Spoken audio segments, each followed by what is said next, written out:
La historia de México contemporáneo está marcada por la violencia incesante de los cárteles de la droga, organizaciones que no dudan en ejercer una brutalidad extrema contra cualquiera que cruce su camino, ya sea por traición, rivalidad o un simple desliz en redes sociales. Dale like, suscríbete y comparte. Comencemos. El concepto de meterse con el narco equivocado es una sentencia de muerte que se materializa de las formas más crueles. Y las víctimas de estas acciones son a menudo capturadas en grabaciones finales que evidencian sus últimos momentos de terror. El 18 de abril de 2022, el youtuber Jorge Luis, conocido como el compa Jorge, cometió un error fatal al publicar un blog en el que mencionaba su ubicación. Lo que para él era una anécdota casual sobre las filas en los bancos debido a los feriados, se convirtió en la última vez que alguien lo vería con vida.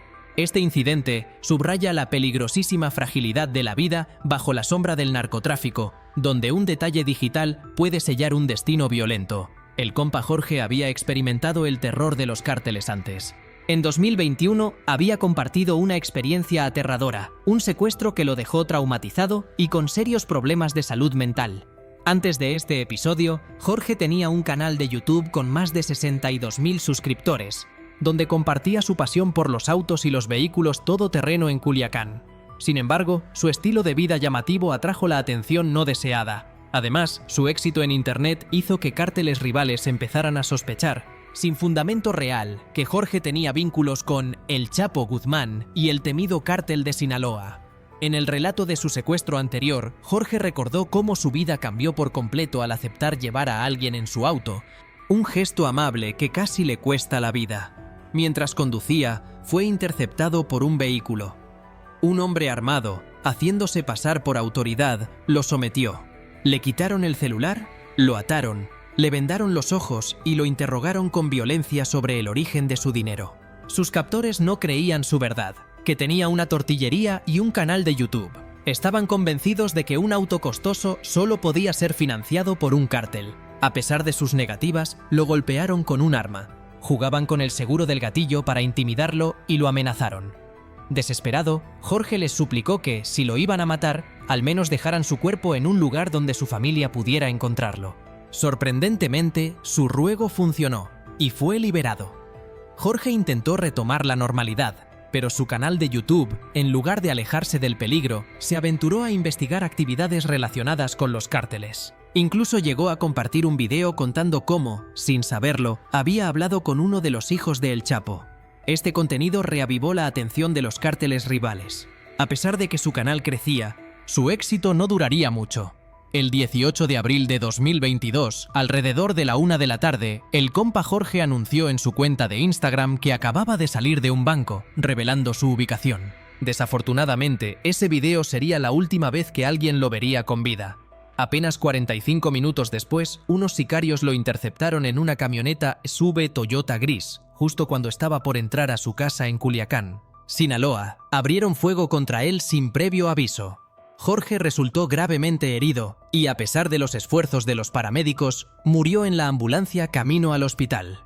Las especulaciones apuntan a que su error fatal fue permanecer en la misma zona después de haber sido secuestrado, y la policía sospecha que los sicarios pertenecían a cárteles rivales de Sinaloa. El caso permanece sin resolverse. Dale like, suscríbete y comparte. Sigamos.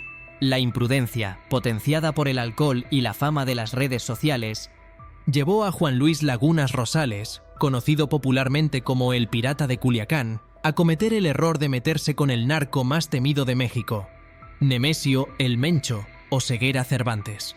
Nacido en Sinaloa, Juan Luis tuvo una infancia difícil, siendo abandonado por su madre. Se mudó a Culiacán, donde comenzó a trabajar lavando autos. Rápidamente se hizo popular en las redes sociales como el Pirata de Culiacán gracias a su personalidad extrovertida y a los videos donde se le veía consumiendo grandes cantidades de alcohol hasta el punto de desmayarse. Su base de seguidores explotó a más de 1 millón en Facebook y 300.000 en Instagram, convirtiéndolo en un influencer querido, a pesar de que ni siquiera había alcanzado la mayoría de edad. Sus publicaciones con armas, autos lujosos y mujeres generaron controversia y especulaciones sobre supuestos vínculos con cárteles, lo cual no era cierto. Aunque un experto en redes sociales, Beto Sierra, lo animó a buscar proyectos más rentables y Lagunas intentó relanzar su imagen con una línea de ropa y como cantante, sus problemas con el alcohol persistieron. En un lugar como Sinaloa, donde el crimen es moneda corriente, hablar sin filtro es un riesgo mortal. Juan Luis se metió en serios problemas al hacer un comentario irrespetuoso sobre el Mencho, líder del cártel Jalisco Nueva Generación, CJNG, la persona más buscada en México y Estados Unidos y responsable de múltiples masacres. En 2017, bajo los efectos del alcohol, Juan Luis grabó un video burlándose de este poderoso narcotraficante, diciendo: "A el Mencho, a mí me pela la". No tenía idea de que ese video se volvería viral y que sus palabras tendrían consecuencias fatales. El 18 de diciembre de 2017, alrededor de las 11 de la noche, un grupo de hombres armados irrumpió en el bar de Jalisco donde se encontraba Lagunas y le disparó al menos 15 veces. Murió en el acto. Un mesero de 25 años también fue asesinado. Las autoridades solo pudieron identificar el cuerpo de Lagunas por sus tatuajes, confirmando que el ataque fue la consecuencia directa de su insulto grabado en video contra el Mencho. En el mundo del narcotráfico, la traición a la organización es castigada con una brutalidad inusitada. Félix Gámez García y su tío Barnabas Gámez Castro, supuestamente involucrados con el cártel de Sinaloa como transportistas de droga, descubrieron el alto precio de la deslealtad. La cruda realidad es que la mayoría de quienes trabajan para estos cárteles reciben salarios miserables. García y su tío apenas ganaban 300 pesos, el equivalente a $1 en aquel momento. La tentación de quedarse con algo de dinero los alcanzó.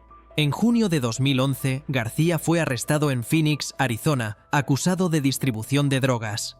Tras su detención, se le fijó una fianza de $20,000, la cual logró pagar. La pregunta de cómo consiguió esa suma, considerando su bajo salario, fue la misma que se hizo el cártel. García y su tío fueron capturados poco después, obligados a explicar el origen del dinero. Además, el cártel sospechaba que García había filtrado información a la policía durante su arresto. En 2012, se difundió un video de su interrogatorio. En él, se les veía sin camiseta, apoyados contra una pared, rodeados de hombres enmascarados y armados. Fueron forzados a confesar sus roles y la traición de robar a la organización. Félix, asumiendo su destino fatal, dio su último mensaje. La próxima vez que pienses en levantar el dedo, pensalo muy bien. No es fácil estar acá y una vez que entras, no hay vuelta atrás. Con esta gente no se juega. Luego del interrogatorio, los hombres usaron una motosierra para decapitar a Barnabas Gámez Castro, un método elegido por su brutalidad. Félix Gámez García fue asesinado con un cuchillo, una ejecución más lenta y atroz. Lo más perturbador fue la completa aceptación de su destino por parte de ambos, sin mostrar ni el más mínimo instinto de miedo, lo que sugiere que podrían haber sido drogados antes de la ejecución. Otros se metieron con el narco equivocado simplemente por su arte, por su imprudencia al inmiscuirse en sus asuntos o por traicionar información a bandos contrarios. Chalino Sánchez, el legendario cantante de narcocorridos, se hizo famoso por sus canciones que retrataban las duras realidades del crimen y la traición. Su música le ganó fieles seguidores, pero también atrajo atención peligrosa. El 16 de mayo de 1992, cuando subió al escenario en el Salón Bugambilias en Culiacán, Sinaloa, recibió una nota misteriosa que decía: "Te dijimos que no vinieras a Sinaloa". Un video lo captó leyendo la nota con signos visibles de preocupación. Tras el concierto, su vehículo fue detenido por hombres armados que se hicieron pasar por policías. Chalino aceptó subirse a uno de los vehículos y a la mañana siguiente, su cuerpo sin vida fue encontrado en una zanja con las muñecas y tobillos atados y 2 disparos en la parte trasera de la cabeza. Su asesinato sigue rodeado de misterio, pero el mensaje de la nota era claro: se había metido con el poder territorial equivocado. Por otro lado, la adolescente María Fernanda García se metió con el narco equivocado por su ingenua participación con el despiadado cártel de la familia michoacana. Aunque su participación se limitaba a hacer mandados, la joven terminó pasando información a hombres que se sospechaba eran de un cártel rival. Su desaparición en julio de 2021 se confirmó con la aparición de un video espeluznante. María, aterrada, tenía las manos atadas. Un hombre le apuntaba con un arma mientras otro le acariciaba la mejilla con un cuchillo. La interrogación reveló que creían que tenía vínculos con sus rivales. María, en estado de terror, solo pudo repetir el nombre de Fernando Mendoza como la persona que la había enviado a obtener información. La interrogación terminó con una escalofriante frase: «Ahora ves lo que pasa si quieres jugar con nosotros». Luego, el hombre comenzó a cortarle la garganta. Al darse cuenta de que el cuchillo estaba desafilado, la apuñaló, prolongando su agonía hasta su muerte. El caso permanece prácticamente impune. La historia de Carlos el Cholo Enrique Sánchez es el epítome de meterse con el narco equivocado al traicionar al líder de su propia organización. El Cholo fue un poderoso lugarteniente del CGNG, respondiendo directamente a El Mencho. Sin embargo, su ambición lo llevó a desertar en 2017 para fundar el cártel Nueva Plaza, declarando una guerra abierta por el control de Guadalajara. El 18 de marzo de 2021, tras una cacería implacable, el Cholo fue capturado por sicarios del CGNG. El video que circuló lo mostraba arrodillado, indefenso, rodeado por los mismos hombres que una vez fueron sus compañeros. Fue obligado a dar sus últimas palabras, confesando sus crímenes y la violencia que había causado.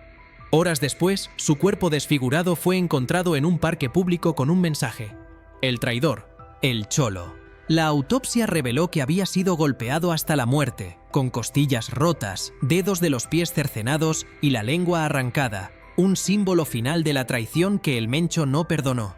Finalmente, el narco equivocado puede ser aquel con el que se tropieza por error, incluso al buscar un futuro. En agosto de 2023, 5 jóvenes amigos y estudiantes de entre 19 y 22 años desaparecieron en Lagos de Moreno. Habían salido en busca de trabajo como personal de seguridad privada. Según los informes, los jóvenes fueron engañados para asistir a una supuesta reunión con el CGNG, que resultó ser una trampa de reclutamiento forzoso. Al negarse a unirse a la organización, el cártel decidió asesinarlos. Poco después, apareció un impactante video donde se les veía con cinta adhesiva en el cuerpo, golpeados y apuñalados, seguido de una escena donde eran decapitados. La investigación sugiere que los jóvenes se contactaron con un call center que, bajo la fachada de ofrecer trabajos atractivos, en realidad servía como un mecanismo de reclutamiento forzoso para el crimen organizado. Sus cuerpos fueron encontrados quemados y decapitados en un edificio y un auto cercanos al lugar de su secuestro. Su destino es un recordatorio escalofriante de cómo la búsqueda de un empleo honesto puede convertirse en la peor pesadilla al caer en las redes de los cárteles. Dale like, suscríbete y comparte. Hasta la próxima.